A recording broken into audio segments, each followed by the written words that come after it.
Hello friends, तो चलिए प्यार और समय की छोटी सी कहानी आपको सुनाते हैं।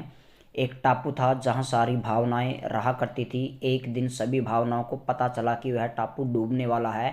सबने अपने बचाव के लिए नाव का निर्माण किया और वह टापू छोड़कर जाने लगे। लेकिन प्रेम वहीं रहा। प्रेम आखिरी संभव क्षण तक उस टापू में रुका रहा। लेकिन जब उसे लगने लगा कि अब टापू पूरी तरह से डूबने के कगार पर है और अब वह रुकने का कोई औचित्य नहीं है, तो वह वहां से निकलने के लिए सहायता खोजने लगा। उसी समय उसकी दृष्टि समृद्धि पर पड़ी, जो एक बड़ी नाव में वहां से गुजर रही थी। प्रेम ने उसे पुकारा और पूछा, समृद्धि, क्या तुम मुझे अपने साथ अपनी नाव में ले चलोगी? समृद्धि ने उत्तर दिया, नहीं प्रेम, मैं तुम्हें अपनी नाव में नहीं ले जा सकती। देखो, मेरी नाव में कितना सोना और चांदी भरा हुआ है। किसी और के लिए इसमें कोई जगह नहीं बची है। कहकर वह आगे बढ़ गई। कुछ देर बाद प्रेम को दम्भ अपनी बहुत ही सुंदर नाव में वहां से गुजरती हुई दिखाई पड़ी। उसने उसे रोककर अनुनय भरे शब्दों में कहा, दम्भ, कृपया करके मुझे अपने साथ ले चलो। उसकी बात सुनकर दम्भ तपाक से बोली, अरे नहीं, तुम तो पूरे भीग चुके हो। तुम्हारे मेरी नाव में आने से मेरी सुंदर नाव खराब हो जाएगी। फिर वह अपनी आंखें फेर कर आगे बढ़ गई। उदासी भी निकट ही थी। प्रेम ने उससे पूछा तो उसने उसे उत्तर मिला, ओह प्रेम, मैं बहुत उदास हूँ और इसमें अकेले रहना चाहती हूँ।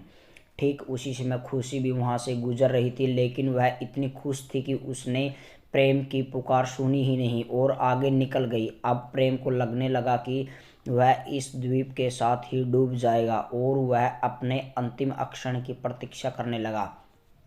तभी एक तभी एक गंभीर स्वर उनके कानों में पड़ा, आओ प्रेम, मेरे साथ आओ, मैं तुम्हें ले चलता हूँ। यह सुनकर प्रेम खुशी खुशी उस नाव में बैठ गया।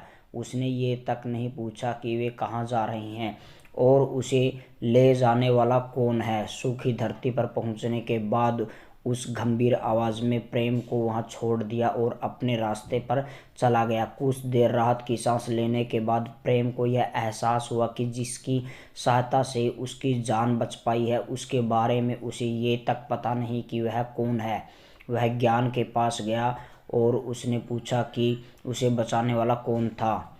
तो ज्ञान ने उसे बताया कि वह समय था। समय भला उसने मुझे क्यों बचाया? प्रेम ने हैरात से पूछा। ज्ञान मुस्कुराया और बोला, क्योंकि समय ही प्रेम का मूल्य समझ सकता है। तो चलिए दोस्तों, ये थी अपनी छोटी सी कहानी प्यार और समय। यदि वीडियो अच्छी लगे तो प्लीज़ वीडियो को लाइक करें और ऐसी ही ढेर सारी वीडियो देखने के लिए हमारे चैनल को सब्सक्राइब करें। Thank you. जय हिंद, जय भारत।